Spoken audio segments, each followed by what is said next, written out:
Welcome to the College Football Survivor Show, where playoff survival is always on the line. Here are your co-hosts, Doug Lesmerises and Shehan Jeyarajah.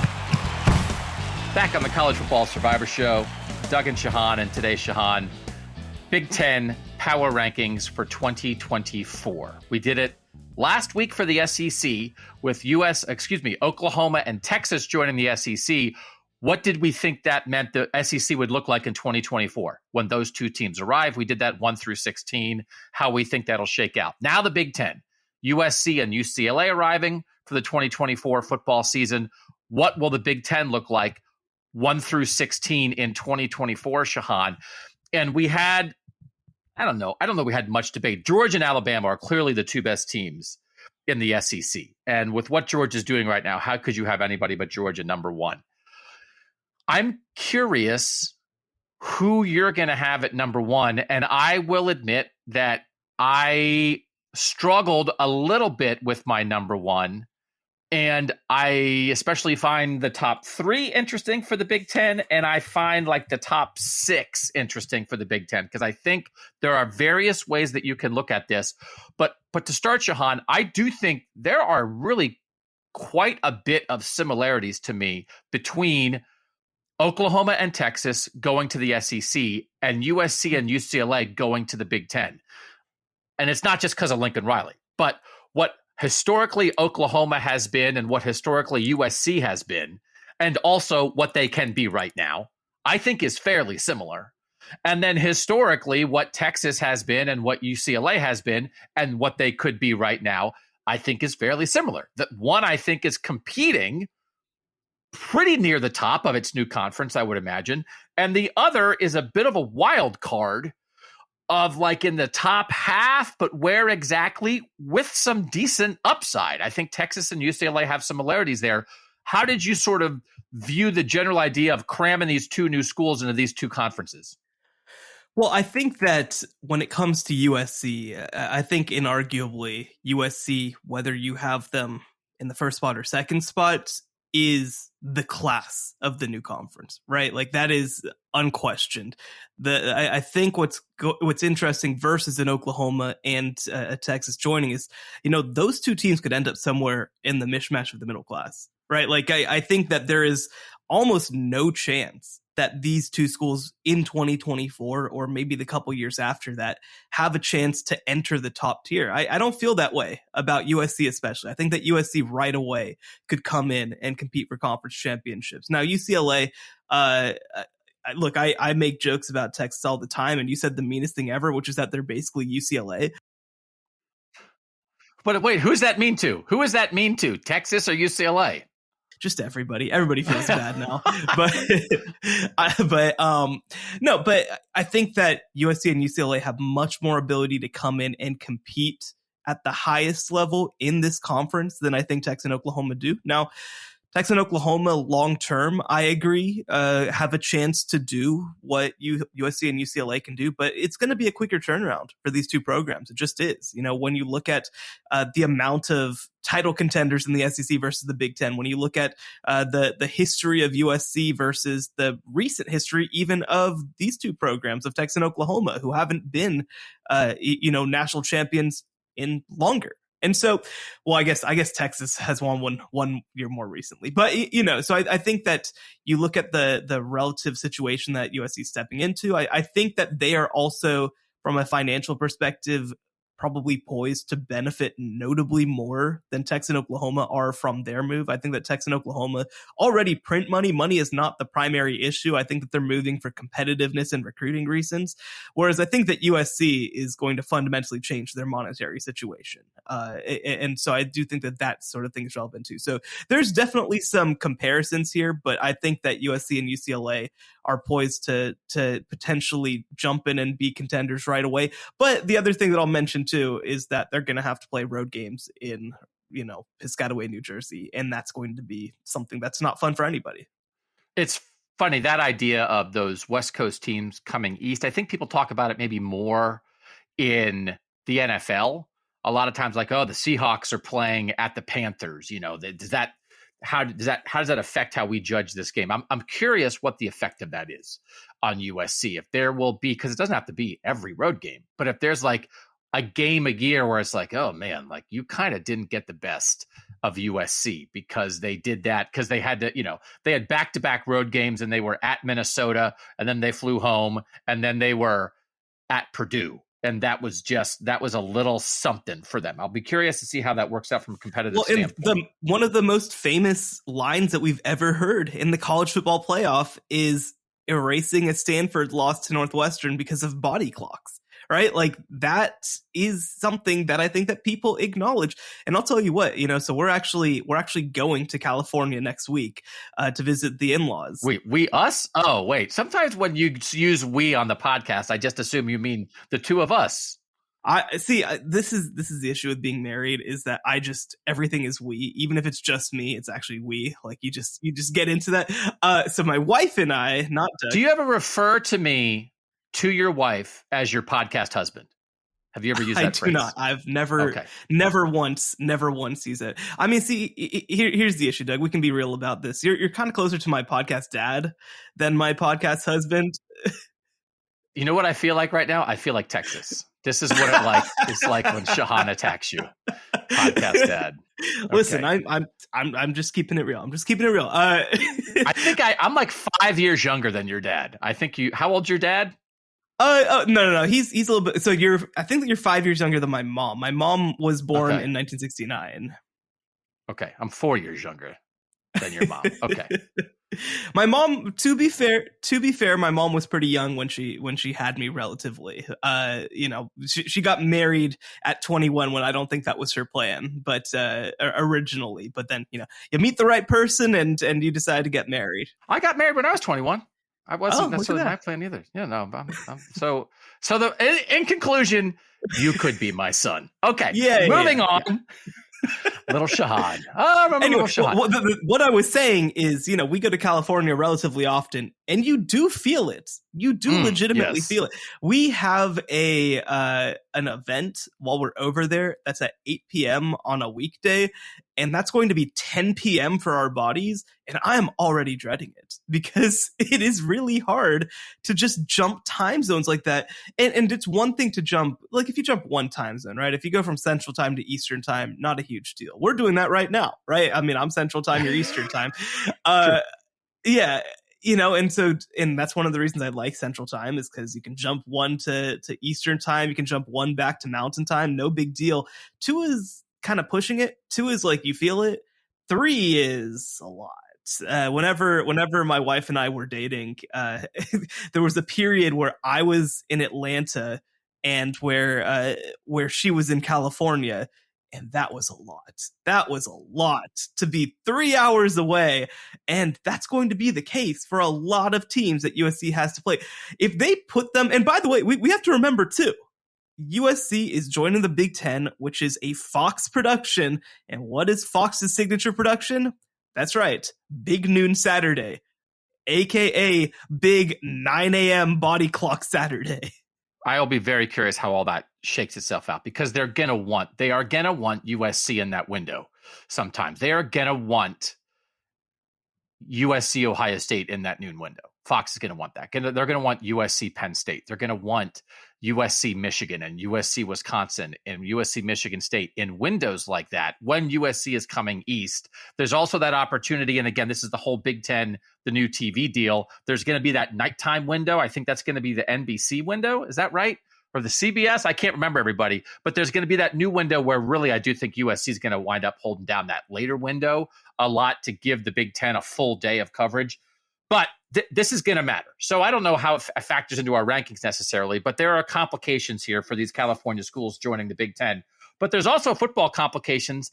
And part of this is the view of Ohio State right now. And that is, and people know I host an Ohio State podcast, that there's almost 2 Ohio States to me right now. There's like Big Ten Ohio State, rivalry Ohio State, and then there's national Ohio State. So let's just get to who we have number 1 on our list of who we think the most powerful program in football in the Big Ten will be in 2024.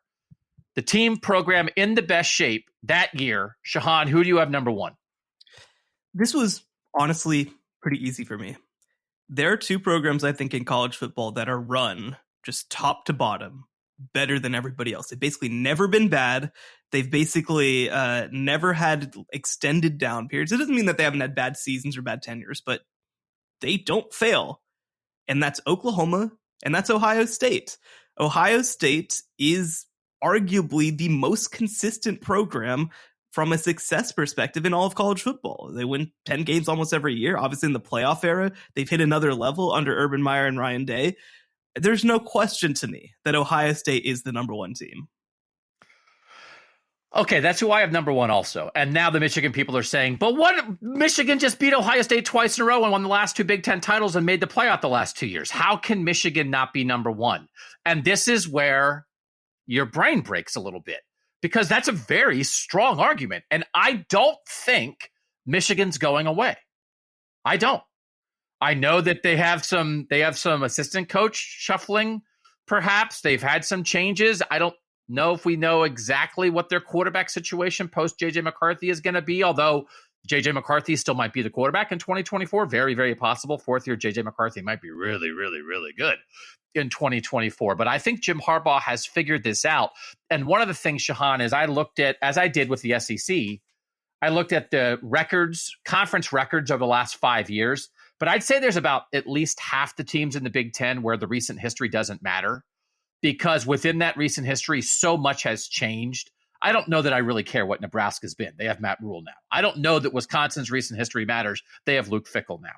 I think that Illinois with Brett Bielema, who cares what they did 5 years ago with Lovie Smith, right? I think that a little bit applies to Michigan, because this is the last 2 years matter. I don't know that much before that matters, because Michigan has figured it out. But Ohio State is 38-3 in Big Ten play the last 5 years in conference play. The next best team has 9 conference losses. So I do think that still matters. And I do think Ohio State is the Big Ten team, and this includes USC right now, best equipped to go out into the world. And so Ohio State has to figure out how to beat Michigan. Because 2 years ago, maybe you could have looked at it as a one-off. Man, Aiden Hutchinson is good. Man, Ohio State's defense was bad. But then Michigan came to Columbus and just took care of Ohio State. And then it turns out Ohio State was practically as good as Georgia, but Michigan came to Columbus and took care of Ohio State. That was real. What Michigan has on Ohio State right now is real, but it wasn't enough for either of us to put Michigan ahead of Ohio State right now. Are we nuts? Are we hypocrites? Are we blind? Or are we trying to parse sort of maybe what the difference is right now between Big Ten and the Big Ten and Big Ten out in the world? Well, I mean, I think that the other part of this, too, is that having great individual teams is nice. But, I think that this is a bigger question than that. This is about the overall status of the program, right? Because, like you said, Michigan has Ohio State's number right now. They might have it again next year. It's a little bit of a transition year for Ohio State. And Michigan, I think, is going to have one of the better versions of their team that they've had in a while. So, this could happen again. They could win 3 straight heading into 2024. And also, Michigan got wiped off the planet by Georgia in 2021 and lost to TCU in 2022. And so does that one matchup decide what these programs are every single year? Look, it decided trophies. It matters. And hang the banners, hold the trophies, all that sort of thing. But I don't think that changes fundamentally the status of these two programs. I say it over and over again. There are 3 teams in college football that are doing something that nobody else is doing. That's Alabama, Georgia, and Ohio State, which to me also is why Ohio State's failures against Michigan are such an indictment to me, because I do think that this is a program that should be above this. But, fundamentally, again, Ohio State is one of these top 3 recruiting programs. They're one of the programs. They're the only program in the playoff that has competed with Georgia other than Alabama in the last 2 years, right? They should have beaten Georgia, the team that destroyed everybody else. And so I think that when you look at Ohio State's program stature versus Michigan, and certainly versus USC and Penn State and whoever else, I think that Ohio State is just, it's on a different level. The reason that we're panicking about Ohio State because of this is because the bar is so high. And for Michigan, this is still kind of a nice story. This is a playoff show. And in 2024, we're going to start the 12-team playoff. And I do think, like, in the worst case scenario for Ohio State, Michigan seizes control of the Ohio State-Michigan rivalry, and Ohio State keeps making the playoff and goes into the playoff with a style of play that should allow them to be very competitive with anybody in the country. And so that idea, and this is not something that Ohio State fans would want to hear, of, well, Ohio State can't beat Michigan anymore, but they're still a national title contender every year. That becomes very possible, at least in the 12-team playoff, where in the 4-team playoff world, they threaded the needle this year to be able to get 2 Big Ten teams in. That's tough. You need help. You need some things to happen for that to be possible. Starting in 2024, that becomes very possible because there's going to be 3 Big Ten teams in every year. So Ohio State, number 1, I think is the right call. And Michigan people can be mad about that, but it honestly, I don't have any questions about Michigan. I think they are doing exactly what they should do. I think the way they should play is exactly how they should play. And I think they will continue to get better at it and be able to take that style out into the world more effectively. So I still think Michigan is ascending, which brings us to number 2. Who do you have number 2 for 2024 in the Big Ten? I've got USC. Yeah, me too. So sorry, Michigan. I don't.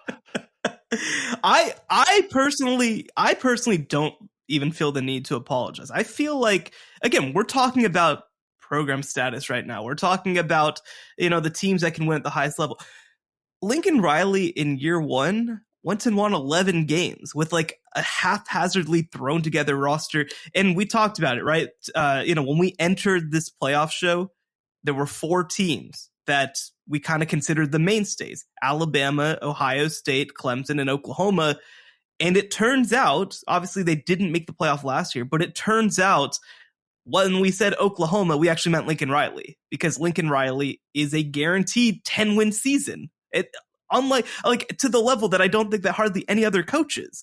And so when you talk about being able to win consistently, win at the highest level, I mean, I think that it is more likely, and I think you look at their track records, I think it is more likely that Lincoln Riley runs off 10 and 11 win seasons every year than it is that Michigan does. I just do. So I keep talking about Michigan because I feel bad having Michigan where I have them. And I really believe in Michigan's program right now. But let's wait until we get to Michigan. USC versus Ohio State. Could you see a world, Shehan? There's a lot of similarities here, right? Just recruiting quarterbacks, calling plays, Ryan Day at Ohio State, Lincoln Riley at USC. Gene Smith cited this a lot when Ryan Day was hired, that he had talked to Joe Castiglione, the Oklahoma athletic director, that promoted Lincoln Riley when Bob Stoops left. That's what they did. You're an offensive coordinator, a veteran national championship head coach leaves, and you promote the offensive coordinator who's never been a head coach before and is pretty young. Gene Smith, the Ohio State athletic director, followed the Oklahoma plan. I think maybe Ryan Day exists on his own and gets that job anyway, but I think Lincoln Riley's success made Gene Smith a little more sure of his decision to promote Ryan Day when Urban Meyer left. They are going to be linked, and now they already were, and now they're going to be in the same conference. So this idea, I think, right, do we not view these as the 2 best offenses in college football, at least the 2 best passing offenses, and that probably is a shorthand for the best offenses, and now they're going to be in the same conference. We'll see how often they play, but what would it take in your mind, or how possible is it that if we do this list in 2 years, USC's number 1 on this list? Does that seem like it would take a lot for USC to get past Ohio State, or is it very on the table? I think it would probably take more than what they can do in 2 years. But I mean, USC is going to be very competitive. I think that USC is going to be playoff adjacent in a 4-team playoff this upcoming year. I think that they're basically a lock to be in the first 12-team playoff with the way that things are going right now. Obviously, we'll have to see how the transition to the Big Ten goes. But, again, USC, I think, probably needs to get into that top 5 recruiting range to really, really, really compete with Ohio State from a program perspective. And you know me, I hate talking about recruiting, but it's just reality, right? And so I do think that, I mean, I've been vocal before that I'm a Lincoln Riley guy. I think that personally, I would take Riley over Day, but I think that I'd take Ohio State as a program over USC, right? And what Ohio State has built, like I talked about, from an administrative perspective, Ohio State is the gold standard. Like, they are the gold standard in college football. They are so organized top to bottom. They, I think, have such a vision for their program. You know, we saw during the transition from Urban Meyer, they were able to keep a lot of their recruiting staff that managed to keep kind of this national recruiting going. I think Ohio State just does it better than anybody else in college football. And, you know, if Ohio State's administration was at any program in the South, I think that we could see similar results, right? So I think that Ohio State, they just do things that USC can't match up with in the next couple of years. Now, would it shock me if USC has teams that are as good as Ohio State in the coming years? No, not necessarily. I think that Lincoln Riley's really good, and he's got carte blanche to be able to do whatever he wants at USC, and I think that that's a huge deal. But to me, Ohio State 1, USC 2 is a pretty no-brainer deal. USC has advantages in terms of recruiting terrain, of course, being in California, but I mean, Ohio State's just done it so consistently, so long. I think that they have to be 1 and USC has to be 2. So there was this window. USC filled the gap between the end of the U, what Miami was doing, late 90s, early 2000s, and before Saban took over at Alabama. And that window in there, USC in the early 2000s there, like right 3, 4, 5, 6, right that range, USC is like the best program in college football with what Pete Carroll was doing there. It was sort of a particular window. The SEC, it was kind of, taking turns about who was really good right then. And the Florida schools were kind of maybe hitting a little bit of a rut. Urban Meyer, Florida's in there too, whatever. But USC, we know what Pete Carroll USC looks like. Is that what Lincoln Riley USC is going to look like? Because if it's that, now we're talking about, because we are talking about, and there's a bigger context question I'm going to ask here in a second, but USC has the ability, has in the recent past been not just the best team, but the best program in college football. With where college football is now and USC joining the Big Ten, can USC be that again? I think that it's there. I think the potential is there. But I do think that we are in a position where the power nexus of college football has just moved to the Southeast. And I think that we see that in the way that Ohio State's recruiting. I think that USC is going to go national too. When you look at the great USC teams, a lot of it was just built through California, and I don't necessarily think that you can do that anymore. So do I think that they can be a nationally relevant program that competes for national championships? Yes, absolutely. I do think that that's the case. Do I think that they can rebuild Pete Carroll's deal? That's a lot to ask for me. Okay. So let's go to number 3. And is there any debate about who is number 3? I don't know. Is there? It has to be Michigan, right? It has to be Michigan. Okay. So I am drawing a line. I mean, I think everybody would, right? This is the top 3. And I don't know that the two of us really think there's a huge discussion about the order. Ohio State really should be 1. USC really should be 2. Michigan really should be 3. But here's my question. In 2024, when the 2024 season begins, is it possible that these 3 programs will be 3 of the 6 best programs in college football? So, because here's my question. If the top 5, would the top 5 possibly be in 2024 when we say ceiling, recruiting, coaching, recent success, the way the future's lined up, again, the upside, that it's Georgia, Alabama, Ohio State, Michigan, USC. Is that possible? It's possible. I do think it's possible. Is it probable? It's hard for me to imagine that both USC and Michigan will be rolling at the same time.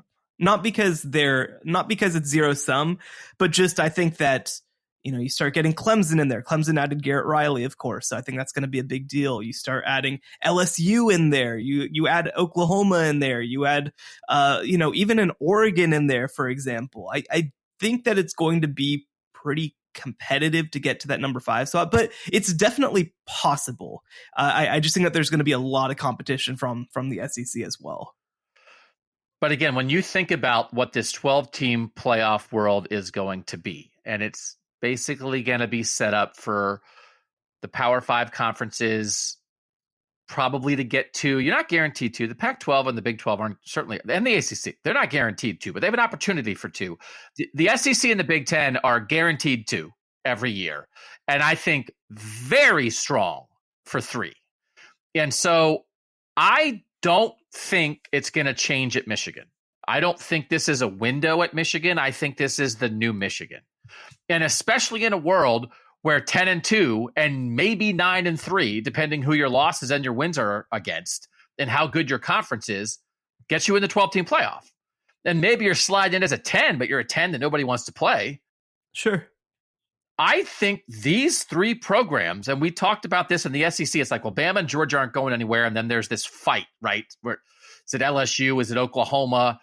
Who can be that next SEC team? Tennessee to be really competitive right there. I think the top 3 is more clear here in the Big 10. And I think in the 12-team world, I think in the first 5 years of the 12-team playoff, I think it's possible that in 5 years, these 3 teams take up 13 playoff spots out of 15 possibilities. That I think that's very possible. Do you agree with that? No, I do. And I want to get to my number 4 because I think that they're like sort of the dividing line of this group. So this is my question, because I think the dividing line is here. Okay. You do not think the dividing line is here. You think there's one more before a dividing line? I think that what I'm describing as a dividing line is going to be different than what you're just. So there is the top 3 is the top 3 and nobody is touching them. I think that when I get to 4, which is Penn State. Okay. We're talking about dividing lines. I'm going to make you hold your dividing line for after the break. We'll be back with Shehan's dividing line next on the College Football Survivor Show. Previously on the College Football Survivor Show. One of the differences between the NFL and college is the NFL's better at throwing the ball than college is. So there are more incomplete passes in college football. But this really would be more of a fundamental change to the game. It could really cut some time off.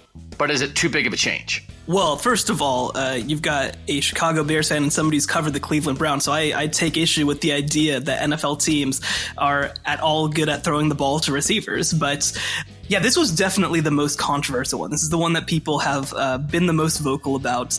I don't think I hate it as much as other people do, but I don't think I like it. Catch the latest episode of the College Football Survivor Show wherever you listen to podcasts.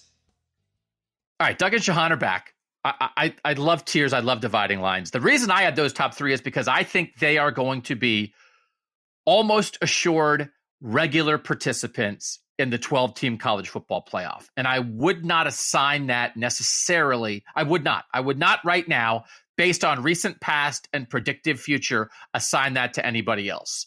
My next tier is 3 teams.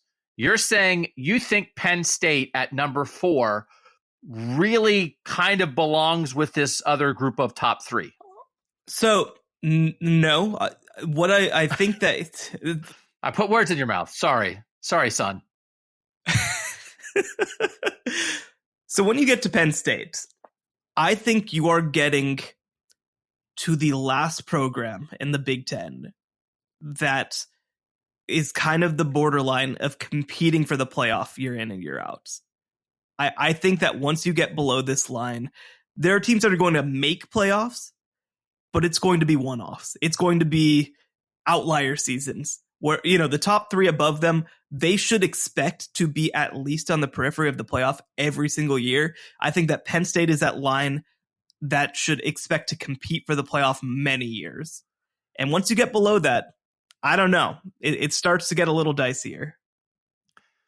So I have Penn State 5 on my list. I do not have them 4.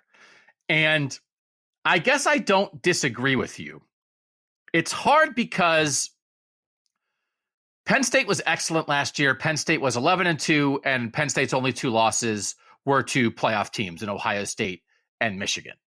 The year before, Penn State was 7-6. The year before, in the COVID year, Penn State was 4-5. So they've had 2 rough years out of the last 3, but we know that their ceiling is a top 10 program. In James, the last 7 years of Penn State, they finished in the top 10 of the AP poll 4 of the 7 years. That's a high bar. That is a very high bar. And guess what? If you're in the top 10 of the AP poll at the end of the year, guess what that probably makes? 12-team playoff, a decent amount of the time. Now, the difficult thing is going to be, we agree on the top 3. Life just got harder for Penn State. Life got harder for everybody because now USC's in here and you're going to see how things work out. There is a program that I have higher than Penn State because their recent success is almost as good, and they have undergone a fundamental change that makes me very curious about their future. And if Wisconsin manages to combine the best of the past with a future they have never before embraced, and they are the defense, offensive line, run game Badgers with Phil Longo calling the shots offensively, higher level quarterback recruiting, and a head coach in first-year coach Luke Fickell, who has already made the playoff. I know they've been taking care of business in the West in the Big Ten, and they were going to go into a world where it's not going to be divided the same way. When I think about Penn State and Wisconsin, I feel like I know what Penn State is, maybe. Now, Penn State also has never had a true game changer at quarterback. If Drew Aller, who's going to be their starter this year as a second-year quarterback, if Drew Aller is that, watch out for Penn State.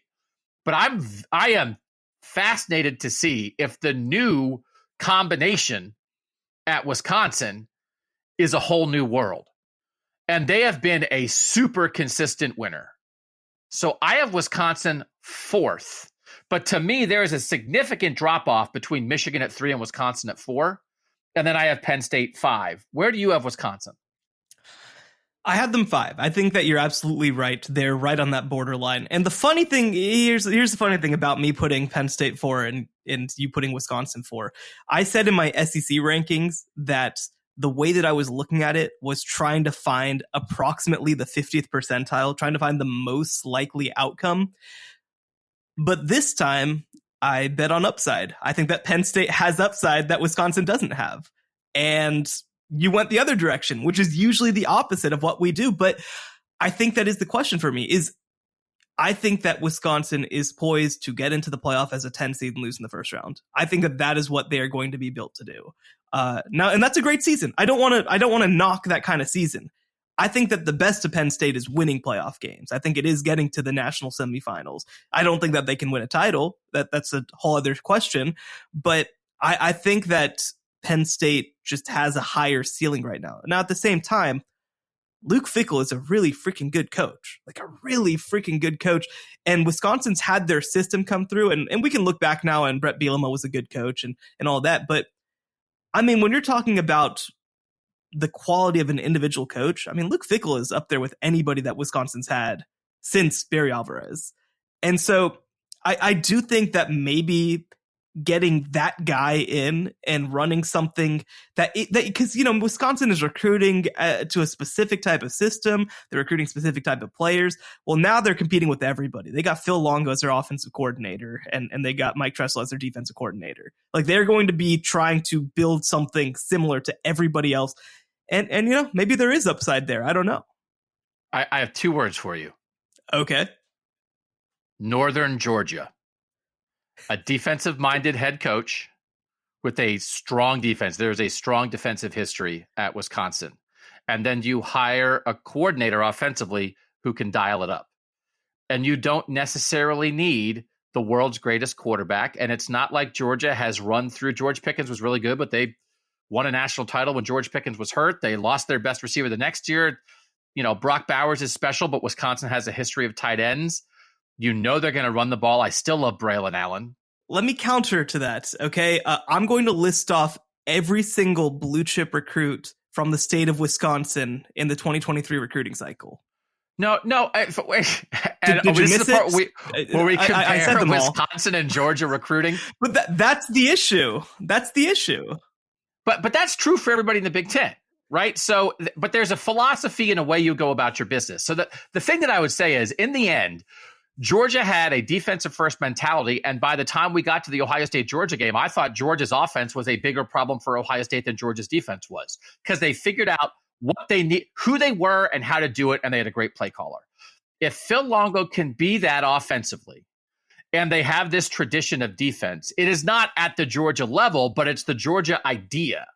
And what you're saying is you pick Penn State maybe because there's more upside. I'm saying I think the possible upside of this new version of Wisconsin is why I'm picking them, because I think that upside might be even higher than Penn State. Again, because I think I know what Penn State is, and it's very, very good. But to me, if Penn State's going to become any kind of regular playoff team, they're going to be who they are, just a little bit better. Wisconsin might be a new version of this that we have never really seen. So it's close to me. I think this is clearly 4-5, but and get back to me like in mid-October when it's like, oh no, it's not that. Remember when Doug compared Wisconsin to Georgia? Doug also spent all last offseason going, what if Graham Mertz is good? What if Graham Mertz is good? So maybe I'm just swayed by cheese.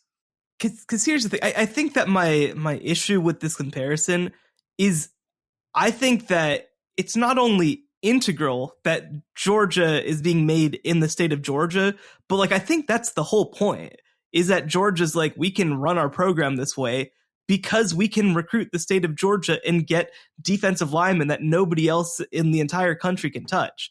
Like, I think that the number one thing isn't that it's a defensive play caller or that it's a, hard-nosed coach or that they're interesting offensively. Like, I think that it's that they can recruit Georgia kids and shut down the state. That's why they're national champions. And I think that just doesn't exist at Wisconsin. And so, no, at the same time, I don't think that they're going to try from a recruiting perspective to match Georgia or their strategy in any given way. I think that they are going to go national, as they should. I mean, Luke Fickell obviously knows Ohio incredibly well. I think he's going to use his connections to his advantage, and I expect him to have very good classes there. But the Georgia upside, to me, and not, I know that you're not saying that Wisconsin's going to turn into Georgia, but the Georgia upside is built around the idea that there is a recruiting mismatch that you can take advantage of more than it is about having a defensive coach or having a good offensive play caller. No, but that's why I said North. I mean, like it doesn't exist in the North. I mean, it's not going to be. But if you have it's like a defensive identity with a play caller that can elevate the offense, I think is the thing that I'm zeroing in on there. But in the end, I think we see great possibility for both Wisconsin and Penn State in this tier below the top three. But when we had this SEC discussion, it's like, how many teams in the conference, is their ceiling a playoff team? I think we agree that Wisconsin and Penn State, their ceiling is a playoff team. 100%. All right. So then who do you have 6? At 6, I have UCLA. That's also okay. This is where it gets interesting, slotting them in. I also have UCLA 6 here, and I'm drawing a line after UCLA. I will say this. I do feel like some of this is just like me expressing anger at the Ferentz family. Wait till you see where I have Iowa. Oh my gosh, I'm not looking forward to because I will say for mine, and we don't have to get to yours quite as yet. I have Iowa at 7. I think that if you look at recent results, I mean, Iowa is up there with. I mean, I was arguably more successful than Penn State. Now, at the same time, you have to contextualize that of course, that the West is going away, and that's going to fundamentally shift what Iowa is. And, they're not going to fall apart by any means, but it's going to shift what they are. But certainly, I think that, if you look at you're so excited. Results, we're trying to talk about Chip Kelly, and you can't wait to talk about the Ferentzes. We're going to get to the Ferentzes. And here's my tease. Okay. I don't have them 7. In the last 5 years in conference play, Ohio State number 1 at 38-3, Michigan number 2 at 33-9, USC in its conference play 27-14, Iowa 29-15. So actually in the Big Ten, third best conference record in the last 5 years, slightly behind USC or about the same as USC. Okay, but UCLA slots in here To me, I'm drawing a line here because I think what UCLA, and again, this is not recent history. UCLA, the last 5 years in conference play is 22-21. But I don't know if that matters anymore. The last 2 years, they've been good. And now they just got a big-time quarterback recruit, and it feels like maybe Chip Kelly found it. And when Chip Kelly finds it, we know what that looks like. It looks like a national championship contender. And I'm not sure. I mean, obviously the Nike thing. But if Chip Kelly could do it at Oregon, why couldn't he do it at UCLA? And he struggled enough early there to make us think, oh, no, he's not going to. But the last 2 years, Shehan, I think UCLA is clearly 6 here. I think they are clearly behind Wisconsin and Penn State. But I think UCLA is clearly ahead of anybody else in the established Big Ten. And I see this upside, Shehan. I could see them moving up if they can build on what these last 2 seasons have been. No, I'm curious about UCLA because I feel like for my entire football watching life, the conversation has been, oh, well, when UCLA figures it out, when they figure it out, it's going to be great when they figure it out. And they've never figured it out, really. Now, these last 2 years, I think, have been very good. I think that they are absolutely progress. To get a kid like Dante Moore is the kid coming in at quarterback who is going to be, I think, pretty incredible for them. You know, maybe this changes things. Maybe this changes their stature in the sport, like you mentioned. And I think the other thing, too, is that UCLA, I mentioned it with USC, but truly with UCLA, that is a team that is cash poor right now. That is a team that's left because they needed money to be able to do anything. And so I do think that this could change their level of investment. They've got a really, I think, good, smart athletic director in Martin Jarmond, who is somebody who I think will do all the stuff around the edges to raise the profile of this program. And certainly, look, you know, the dream is always that UCLA starts recruiting California at an elite level, and it hasn't happened yet. But I do think that playing in the Big Ten will help UCLA from a recruiting perspective as much as anybody moving conferences will, I think, in college football right now. So, you know, look, there's a chance that they also totally flame out and are a bottom tier team. There's absolutely a chance of that. But I think that UCLA has been pretty smart about the way that they've prepped their program for this move. And I think that that mixed with Chip Kelly, I think, doing some good stuff at the right time, mixed with the infusion of cash that I think will legitimately help this program because they're just one of those programs that never has any money. I think that that's all going to help. 9-4 last season, 8-4 the year before. The first 3 years of Chip Kelly, 3-9, 4-8, 3-4. So it was like, oh, this isn't going to happen. But now they're coming off their best 2 seasons in a decade, and I do think that upside. I think their upside. They were in the playoff mix this year, in a good Pac-12. Their upside, I think, is a playoff team. Do you agree with that? I think so. Again, we're talking about them in the context probably of getting the 10-11 seed and probably losing in the first round, but I think they could get there. Yeah. Okay. You have Iowa 7. Yes. So let's have the Iowa discussion. I have Iowa 12. And the reason I have Iowa 12 is because this is not a ranking of the past. It's not a ranking of the past. And I think with where they are, Iowa has lived. They have been the zombie team of the West. They have fed on the brains of the dead West programs. Nebraska fell off a cliff. Illinois was a mess for a lot of it. Wisconsin has been leaking at the end of the Paul Chryst era. Northwestern won 2 West titles in 3 years. It was there for the taking. And so Iowa was like pretty good all the time. And the West is going away. And I think everything we covered, one of the comments we got on the episode we did a couple weeks ago was like, I liked it, but I don't know if you needed 40 minutes on Brian Ferentz to start off the show. It's like, let me get it. I said with Iowa, nothing should be more than 25 with Iowa. So we shouldn't have gone more than 25 minutes. We don't have to cover that ground again. But Iowa, I think, is headed for a fall.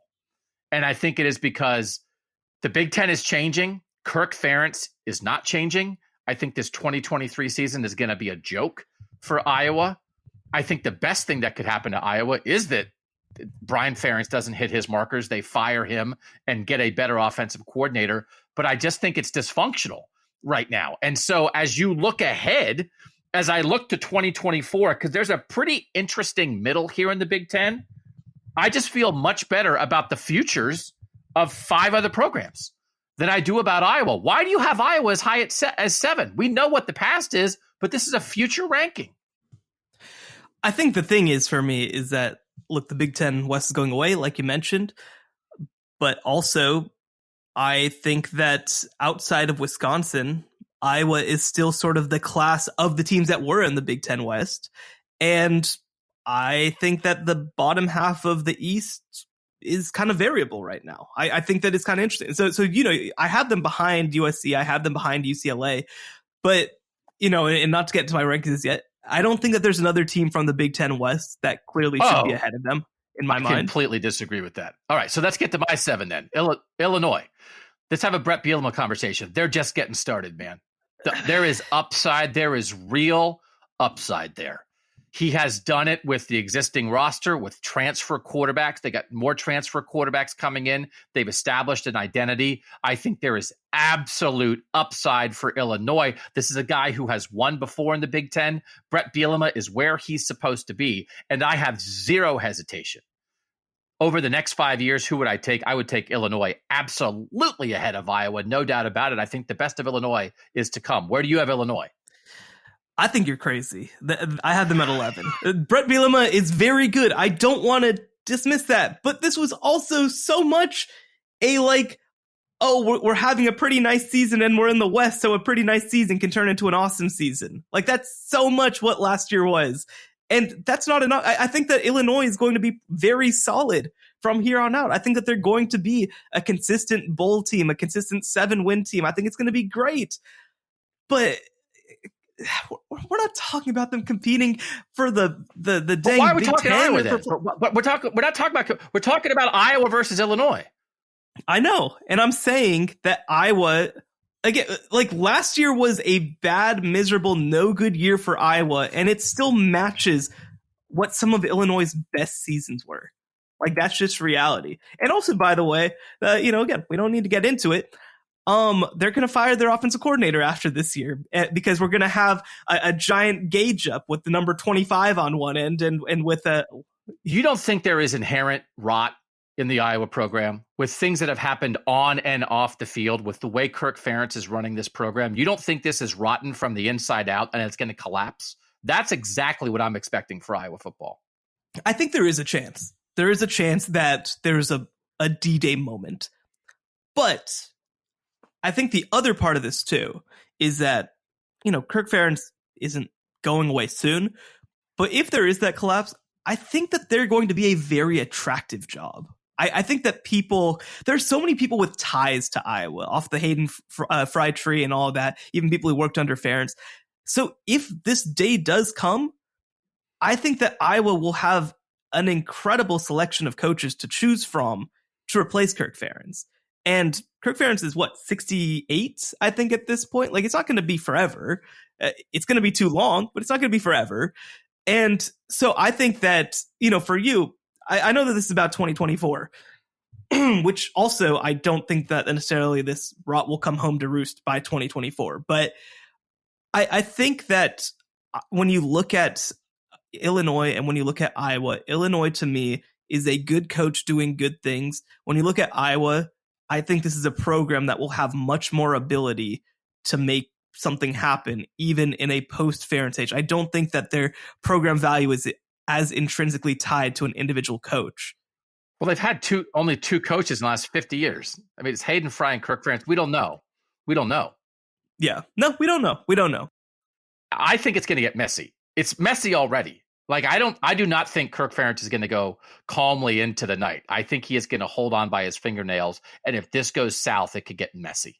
And maybe influencing my opinion is I saw up close and personal the transition at Kansas State from Bill Snyder to Chris Kleiman, and it went great, and people kind of understood the identity, and people kind of understood what they wanted in a coach, and the administration was strong enough. And maybe that's the difference. Maybe Gene Taylor, the AD at Kansas State, is just something different than Gary Barta, and maybe that's a big part of it. But I think that they did a good job of saying this is Chris Kleiman's program now, and he's going to be able to do things the way that he wants to. And they hired a really good coach, and now they won the Big 12. Oh my gosh! Don't you remember when Stu Snyder, Bill's son, was the offensive coordinator at Kansas State, and what a mess it was? Actually, that was the thing. So it wasn't Stu, it was Sean, and he was the special teams coordinator, and Bill kept trying to hold on so that Sean would be like backed into being the new head coach. And Gene Taylor, the athletic director, was like, "Nah, man, no, we're gonna hire a coach. Like, thank you for your services. We named the stadium after you. Now it's time." And remember, though, when Kansas State said, if we don't average 41.6 net yards per punt, we're going to fire your kid. Remember when they said that? And it was such a mess. I mean, I would have come on. These are punting programs, man. You can't be half-assing it. Come on. Can't be messing with that. All right, so there's another West team that you're not putting enough respect on their name. We're going to run through the bottom of the Big Ten and finish this list up when we come back next on the College Football Survivor Show. The College Football Survivor Show, where playoff survival is always on the line. So, Shehan, there's another team in the West that I absolutely no doubt about have ahead of Iowa, and it is a program that has won at least 9 games in each of the last 3 non-COVID years, and it's Minnesota. I have them number 8. PJ Fleck, 9-4, 9-4, 3-4, 11-2. The last 4 years. That is unbelievable. And I think there is more upside there. I've always said I think that Minneapolis is a great Big Ten city. I think there is potential there. I think PJ Fleck has tapped into it. I don't think he is done tapping into it. I have Minnesota 8th. You said you also have Minnesota 8th? I do have Minnesota 8. I think that, Minneapolis is one of the more underrated places in the country. And no, I mean, you look at what he's doing. People dismiss PJ Fleck because of all the theatrics, but he just wins, man. He just wins. People buy into his message. People buy into his system. I think he's done a good job of hiring assistants, even when they flipped over. It's just impressive. That what he's doing is impressive. And I'm glad that you're talking about it that way. And I think that we need to talk about it more, that Minnesota is doing something impressive. I could also see that Minnesota's absolute peak is a playoff team. Like a once every 10 years kind of peak, like a historic. They went kind 11-2. They went 11-2. They went 11-2. They had that big Penn State win. They finished number 10 in the AP poll in 2019. Like they were right there. That's a Rashad Bateman peak, right? You get some skill guys together. You have a structure in place for your program to succeed. And then you hit on a couple skill guys. If they get a Drew Brees type at quarterback, right? I think there is an absolute upside there for a brief moment that could get them in the playoff. That could be, I can't believe it. It's the great, if TCU can do it, I think Minnesota can do it. Not consistently, but I think at least their supreme peak is that. I don't think we've seen it yet. So we both have Minnesota 8. I will say I disagree with that. I don't think they can make the playoff. I just think that I think PJ, that Minnesota's PJ, path. PJ, Minnesota SID, send this to PJ. Wow, the harshest disrespect I've ever heard. Minnesota won't make the college football playoff. I think that the thing with Minnesota is that their path is just so much tougher than TCU. I think that they could have a team that's of comparable quality to what this TCU team was. I mean, they haven't. To be clear, they haven't had a team that's that good. But it's just then you have to beat out like 4 of the teams that we just listed above them, and that's a lot. All right, I have Michigan State 9. I also have Michigan State 9. And this perhaps is low for Michigan State because 2 years ago, we would have had them higher than this. 2 years ago, they were absolutely in the heart of the playoff mix. That was a transfer-laden team.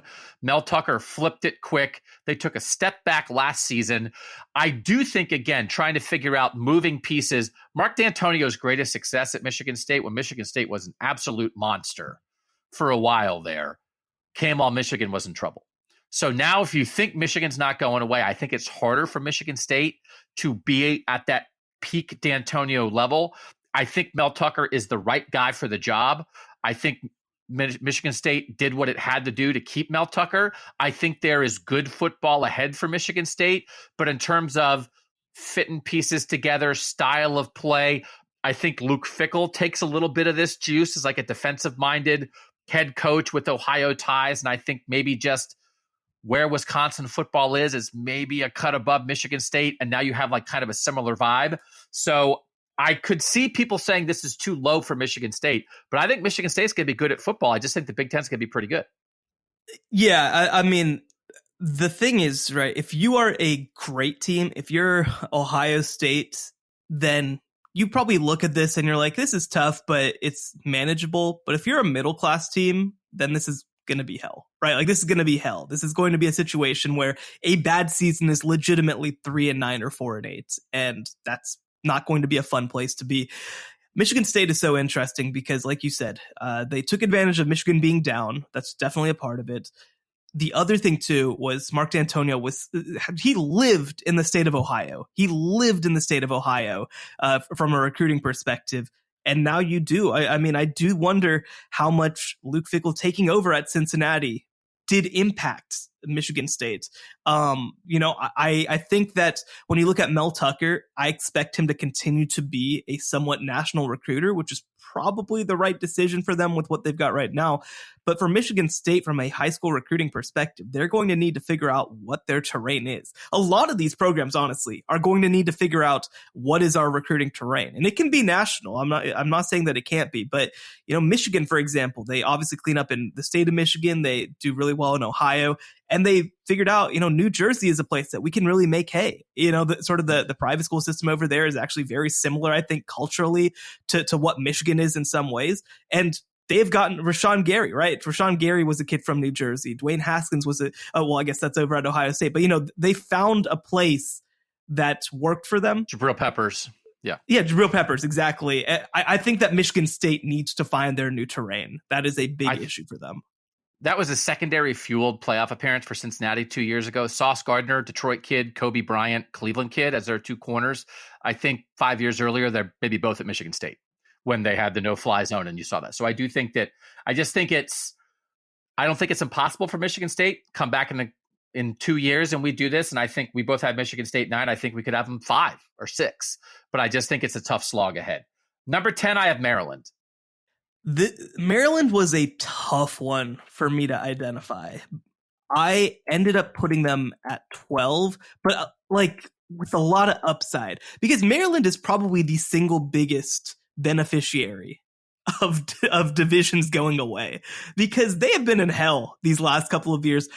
I think that they've had underrated teams over the past 2 or 3 years under Mike Locksley, including this past year. I think they won 8 games, right? Like, they had a good team this year. If their schedule didn't include all of the superpowers in the Big Ten, I think that this is a team that could thrive. Now, to be clear, we're not talking about a team that can probably get to the playoff, but this is a team that I think will have above average teams relatively often. I think if Maryland was in the West this past season, they may have won the West. I think so. West. Absolutely. And, Maryland lost to Purdue head-to-head, 31-29. It was a really close game. But you look at Maryland's losses: Michigan, Purdue in a close game, Wisconsin, Penn State, Ohio State. So they are very good. But just because they're in the East with those at least 3 powers, and depending how good Michigan State is, maybe 4 sometimes, they've lived in that tough world. I think there is upside there. I think that clearly Mike Locksley is becoming a leader. They just had a national conference for minority coaches that Mike Locksley helped organize. He's becoming a leader in that movement. I think potentially the Kevin Sumlin hire, Maryland just hired Kevin Sumlin as an assistant coach. I think Maryland might be building something. I just think they've established this offense. This is a guy who was an offensive coordinator at Alabama. Mike Locksley is a good recruiter. He's a good offensive mind, and I think he is showing that he is a leader. And I think you open up this idea, you don't have them trapped in the East, and I think there is real upside with Maryland. So I think they could even be higher on this list. If you said you should have Maryland higher than Minnesota, you could make that argument. Because again, if you put Maryland in the West and Minnesota in the East, you're affecting records. So all credit to Minnesota, but they don't have to do what Maryland has to do. So I have Maryland 10. You have them 12. You have them too low. You have Maryland too low. You're disrespecting Maryland. And I will mention, I have Illinois 11, which obviously you had them higher up. Again, I just think that it's more tied to what Bielema's doing than necessarily the future of Illinois football. You're not respecting Brett Bielema. Yeah. I respect Brett Bielema. Who do you have 10? Who do you have 10? This was probably the single hardest team for me to place, and that's the Nebraska Cornhuskers. Okay, so I get this. I have Nebraska 11, and this is a bet on Matt Rule, and you know Matt Rule better than I do as the former head coach at Baylor. There is real potential. This is all potential, but it's a proud tradition that has mucked it up the last two hires, and maybe they got it right. Do you think they got it right? Do you think Nebraska's about to rise again? I absolutely think they got it right. Actually, the day that Matt Rule was fired as head coach of the Carolina Panthers, I wrote a column for CBS Sports saying Nebraska just found its coach. He should absolutely be the guy. Now, I will say Nebraska might go like 4-8 this year and people will freak out. That's just the Matt Rule, baby. Like that's just what he does. He absolutely is a garbage can in his first season and figures out what he wants to do and figures out what players he can trust, and then it gets better. I wish that 2024 was his third season instead of his second season. It'll probably be more of a transition year. But by year 3, I think that they're going to be an 8-9 win team.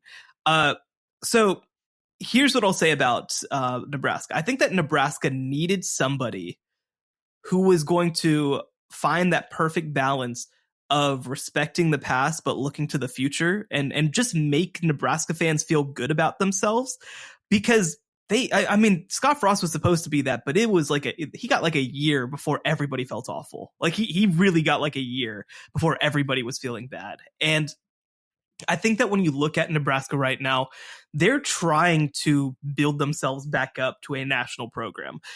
They've got the NIL stuff, I think, figured out in a big way. I think that Matt Rule is going to use that to his advantage. Matt Rule has hired a staff with lots of ties in the state of Texas. I expect that he's going to recruit that area. I expect he's going to recruit the West Coast. I expect he's going to recruit the Midwest as well.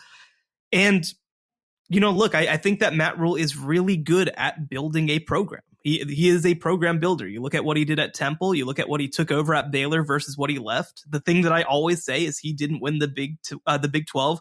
But that 2021 Big 12 team was a lot of Matt Rule, even though Dave Aranda was the coach. And so do I think that it's going to be quick? Not necessarily. I mean, Matt Rule is signed to a long contract for a reason. But I do think that Matt Rule is going to get them back to consistent competitiveness. I don't know exactly what the upside is. If you told me that the upside was to be in that UCLA, Wisconsin competing for a playoff spot in their very best seasons, that would not surprise me. Now, the reason that they're so low relative is also because the floor is so low with what Nebraska is right now. And look, Matt Rule also just flamed out as a head coach in the NFL. He did. He's not an NFL coach. Right. I think that that's irrelevant to what he's going to do in college, but it's something to watch, right? Matt Rule has never failed before, and you don't necessarily know how people are going to react to failing. So it's going to be interesting. I'm a Matt Rule believer. I obviously, as people know, got to watch it up close and personal at Baylor. But I think that there's enough questions that I have them 10. But if you look up if you ask this question about 2026, I think I might have them higher. So let me ask you this. Why do you have Iowa ahead of Nebraska, even for 2024? Because I don't. If we're looking at all to the future, Illinois, Minnesota, Nebraska, I feel so much better about their futures than Iowa. It's a rhetorical question because I don't want to talk about Iowa anymore. They had the worst offense that we've seen in a hot minute, and they won 8 games anyway. And that would have been the best. And you think season that's going to continue? You think that's going to continue? It's going to fall. Okay, I can't talk about Iowa anymore. But our major difference here in this mid part is just flipping Illinois and Iowa. We both have Minnesota 8. We both have Michigan State 9. I have Maryland 10. You have Maryland 12. You have Nebraska 10. I have Nebraska 11. So we're like in the same range here. The big difference is I have Illinois 7. You have Illinois 11. You have Iowa 7. I have Iowa 12. So we have the same bottom 4 here, and let's look at these together. My final 4 for 2024 are Northwestern 13, Rutgers 14, Purdue 15, Indiana 16. What's your bottom 4? I have Purdue 14. Obviously, coaching change. We don't necessarily know what that. Just give your list first. Give your list first. Okay.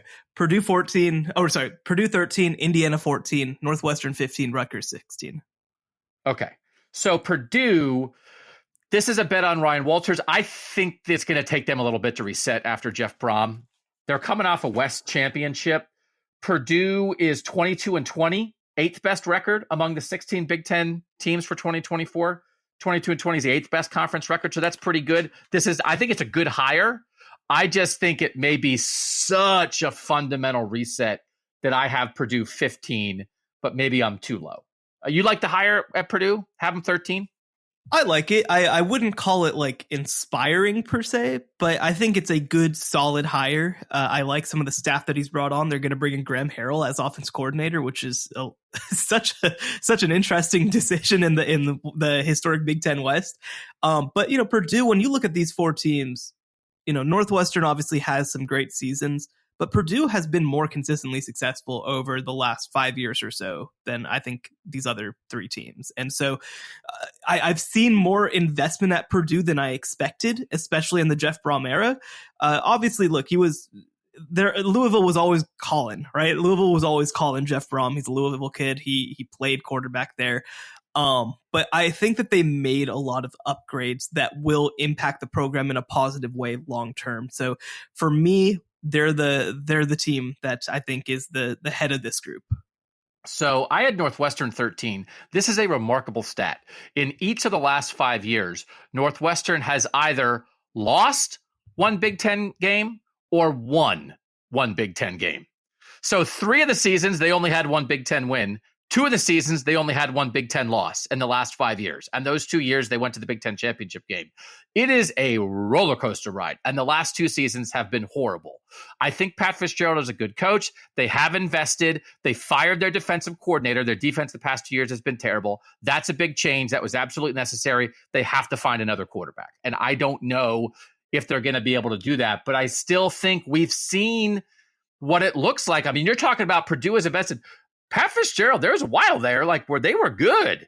So Pat Fitzgerald has been good. So it's been very odd.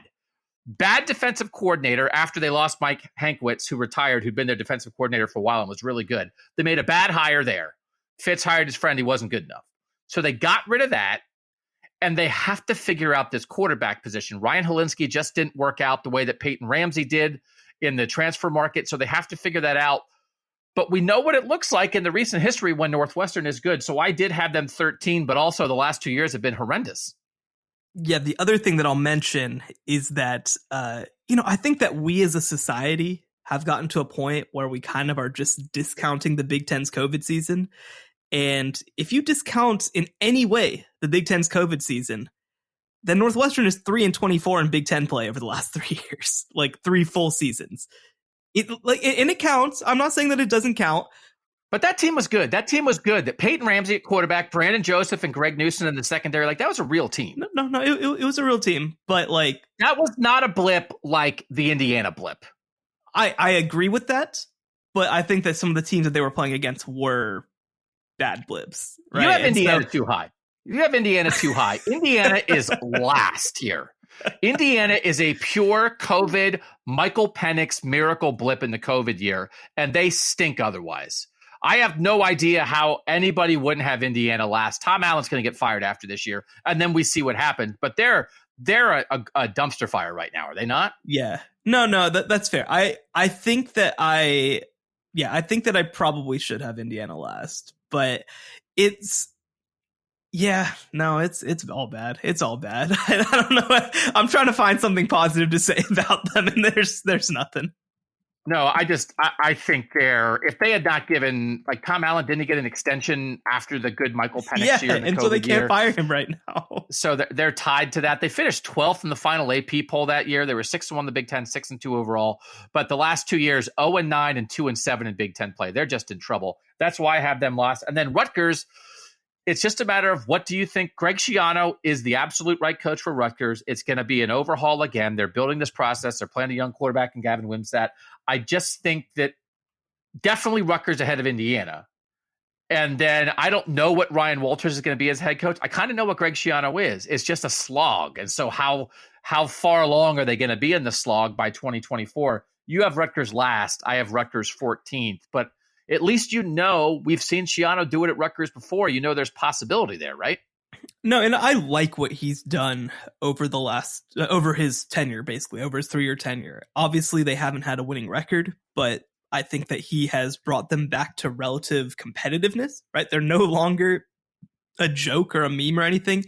I think my question with Rutgers is again, just like from an existential program perspective, how much are they investing, right? Like how serious is Rutgers about football? Now, when they have somebody there like Greg Schiano, who I think has done a tremendous job of building some level of excitement and building excitement in recruiting, I think, in a way that I think was pretty unusual.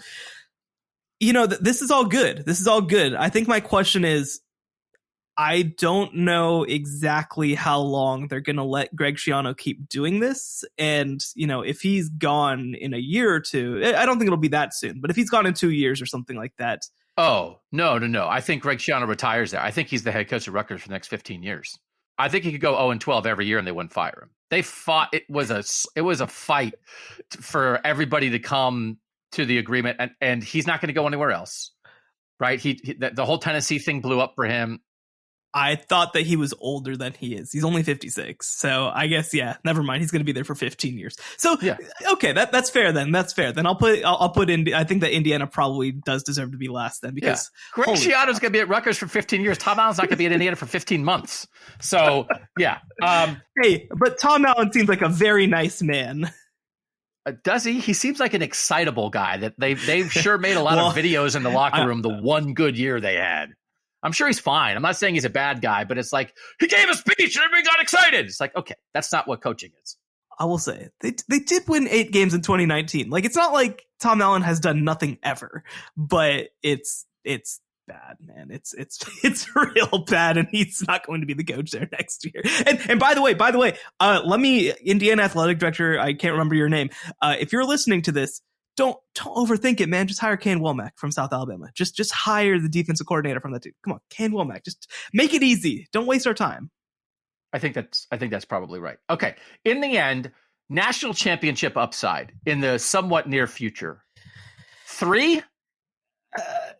Ohio State, USC, Michigan. Do you have Michigan there? Do you not have Michigan there? I have Michigan there. I think they're progressing toward it. Do you think it's only 2? Because my question would be whether Penn State has a national championship upside or not. I think that Penn State's national championship upside is similar to Michigan's, which is to say, like, not awesome, but like it wouldn't be impossible, right? It's not like fully impossible, but we're talking like Michigan or Penn State basically going on a TCU run. We talked about it with Michigan. J.J. McCarthy, Blake Corum, Donovan Edwards might be the best backfield in college football. That is unbelievable. We could see it this year because it's like, well, what does Michigan have to do?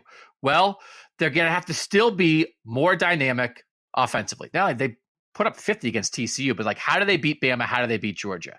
We might see it. Donovan Edwards is awesome. And the idea that Blake Corum stayed in school is a little mind-boggling. So I think we could see the best of Michigan this year and finally see a Michigan team where it's like, oh yeah, you don't have to stretch to envision them winning a national title. I can't get there. I think that right now you have to be in that top 5 to 8 recruiting range to have a chance. And Michigan's just not close. They're not. No, that's true. They're not close. And I feel bad saying that because I hate recruiting. It's not fun to me. But when you're playing again, we saw them play against Georgia in 2021. And this is a different team. And obviously they've got a different quarterback. And I think they have the ability to be more dynamic. Like, this does feel like one of their best chances. They're going to have to figure out that defense, I think, pretty quickly because they do lose a couple of key players off of that defense. And I think that the defense last year was worse than it was the year before. So they're going to have to find a way to get better and be ready for prime time on defense because this offense is ready. 2023 is the year, I think, for the offense. And if they don't win a playoff game this year, I'm like, I don't know. I'm not They're saying not it's going away. impossible. They're not going away. They're not going away. I don't But I'm talking about from a title perspective, from a national championship perspective. I don't know if you're ever going to have better than this backfield. And I don't know. I can't quite get there. And by the way, USC is like a half for me. Like, only a half? You don't think USC has full national championship upside? I mean, in this moment right now, I think that, okay, they do. But it's like, I don't know. I mean, okay, you're at 2. You're at 2. You have Ohio State and USC. I'm at 3.5. I would include Michigan, and I'm halfway there on Penn State. Even though I have Wisconsin ahead of Penn State, I think Penn State's upside, because I do think their skill guys are traditionally better. What's the teams who have playoff upside? I would say I'm maybe at 8. Sure. 6 fully. Ohio State, USC, Michigan, Wisconsin, Penn State, UCLA fully. And then I said like the absolute peaks of Minnesota and Michigan State, maybe. Yeah. I think that this conference is built more for the idea of a truly one-off for some of these teams. Like, I think that it is possible that Michigan State puts together a team. I think that it's possible that Minnesota puts together a team, and that they're able to be the 4th best team in the Big Ten, and that's good enough. And they get the right schedule in a given year, and they pull one upset, and that's enough. So I think that there's more of a pathway to it. But if we're talking about teams that I think could legitimately compete for the playoff, it's probably 6. I think that it's probably 6. And I think we agree on that. Ohio State, USC, Michigan, Wisconsin, Penn State, UCLA. And UCLA, they better keep doing what they're doing to hold on to that spot, or they could teeter off the side of that, because that's not where they've been traditionally. They got a quarterback recruit. They've had 2 good years, and Chip Kelly's done it before. So there's enough there to believe in it now, but they have to keep it up. Whereas I think the other 5 are more established. Okay. I'll be curious to see if you guys disagree. CFB Survivor Show on Twitter is a place that you can tell us if you disagree strongly with either the rankings. I'll be very curious if some Michigan fans come out of the woodwork and say, how can you, they're the last 2 Big Ten champions. How can you not have them won? And I'm not sure they're wrong. Here's something I'll say too, is that I would absolutely love Michigan to prove me wrong and win a national championship and be the best team in the Big Ten, because I think that's better for the sport to have more pathways to success. I don't like the fact that I have to sit here and say that 3 teams are doing things differently than everybody else. I don't like it. It's not fun for me. I don't like that part of football, but that's reality, right? I mean, outside of LSU kind of going on this crazy run with a team that kind of just had the best talent that we've ever seen, it's been Alabama, it's been Georgia, it's been Clemson, and that's kind of been it. And I love the idea of another team just coaching up football at a high enough level to make up for it. But I got to see it, man. I got to see it before I can assume it. The other thing is, Michigan 2 years ago lost to the eventual national champ, showed they couldn't compete, but lost to the eventual national champ. And then this past year should have played in the national championship game and blew the TCU game. Why? They blew it. Why? They were down by 3 scores for most of the game. You can't be like, oh man, we almost beat TCU, the team that lost 65-7 in the national title game. But they almost made that. But to act like, oh, I need to see it for Michigan. They should have been in the national championship game. You shouldn't. If you're serious, you shouldn't lose to TCU in the playoff. No, but come on, but we can't have every conversation be, are you Georgia? When we're talking about the national title, we can. When we're talking about the national title, we absolutely can have that discussion. They had a touchdown taken away. There should have been a touchdown. Come on. Congratulations on your almost beating TCU. Congratulations. They made the playoff 2 straight years. There's only 2 teams in the sport that have been in both of the last 2 playoffs. The 2-time national champ and one Michigan. Year and lost to TCU the other year, man. They're not. Now you're saying, so that's a shot at TCU. You're like, they lost to TCU. TCU made the national championship game. We're not doing Big 12. We're not doing Big 12 versions of this. But you know how many teams in the Big 12 I would say can win the national championship? I would say 0. 0 teams in the Big 12 can win the national championship. We did when we talked about the Oklahoma-Georgia game in the playoff when Oklahoma blew it and Georgia won in overtime and Georgia went to the national championship game. Yeah. I see this Michigan-TCU game similarly, right? You blew it, but you probably should have won. But Georgia could have won the national title that year, and TCU absolutely could not have won the national title this year. it's a much different quality of team. It is a much different quality of team. But if we're having a discussion of like, you can't beat Georgia, then it's like, well, now we're having a one-team conversation. So Michigan made the last two playoffs. Teams every year that are that caliber. Alabama has been there. Georgia has been there. Obviously, they've got a good matchup against Ohio State that they're killing right now. But I don't know. It's just, I think they're ascending still. I do think they've been as good as anybody other than Georgia the last 2 years. And I think they're still ascending. So I think that's why I'm not putting a ceiling on their performance the last few years. If I thought that was the best that Michigan could be, I think I'd agree with you. I don't think it is the best that they can be. I think they know what they need to be to get to that next step. So it's tough to get there. It's tough for anybody to beat Georgia or Alabama right now. But I think Michigan is pretty much right there. And again, we'll see what J.J. McCarthy, Blake Corum, and Donovan Edwards can do this year. Man, I do think USC is really going to shake this up, though. Like, I'm super excited for this version of the Big Ten because the Big Ten's been so static. Ohio State's the best team, no doubt about it, and then Michigan's kind of there. And this is a sea change, even more of a change because Alabama and Georgia aren't going away. The Big Ten is going to change more than the SEC is going to change. And I think it is going to be fascinating and it's going to be much more interesting. And I hope that it's not the same team. It's been interesting the last 2 years for Michigan to win the Big Ten.